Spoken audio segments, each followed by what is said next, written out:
Hello friends and followers, here's the Henry amp again, and this is how to put the parasitic suppressors on the amplifier, and I'll show you how that worked for me.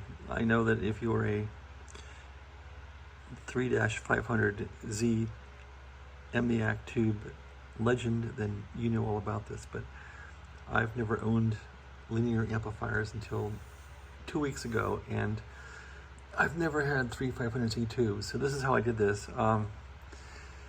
You want to basically lie these little aluminum caps. There's a set screw here which you tighten to make these fit the tube. So I first place the tube in here and just lay these caps on here, and then mark them in such that when these parasitic suppressors are mounted where they go here and here, then you want to line up that screw hole there so that it's lined up, and then get a marker, take the mark across.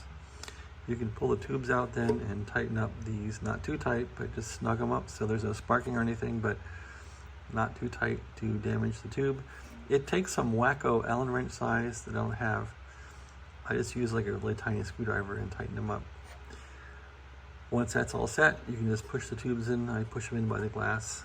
I don't push them in with these. And once they're set, you can just mount these screws into here.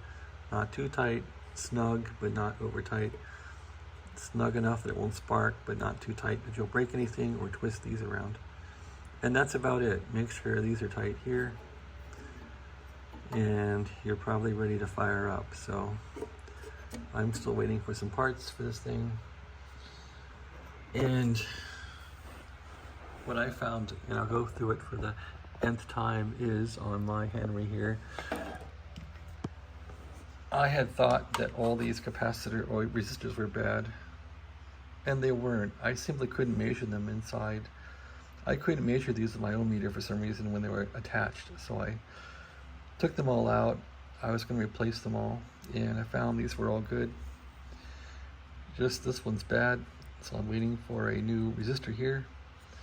And this resistor here is open, and this diode is shorted. So I'm waiting for this to come in and replace it, this to come in and replace it. Then once it's done, I'll replace the diode here, and I'll put this back. I'll replace the capacitor down here and put this back in the amplifier. And since capacitors explode, I'm going to stand back and let it run for a while.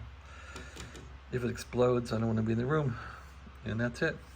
Run it up, test it, see if it works, and if it does, I guess I should try to lubricate the fan and lubricate any moving parts in here. All this stuff is kind of stiff to turn, but make sure it works. All right, so that's my little treatment here on the Henry that somebody owned here. Who is this guy? W9QLR. He's probably dead. That's his phone number. I think he was in Illinois somewhere. Yeah, there's his address right there. I wish people wouldn't carve their addresses into these things, but they do.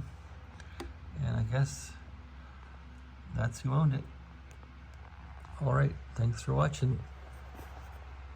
Amateur radio is I guess it's a passed down legacy. People die and the stuff goes to amateurs that are still alive. Thanks for watching. Have a great day.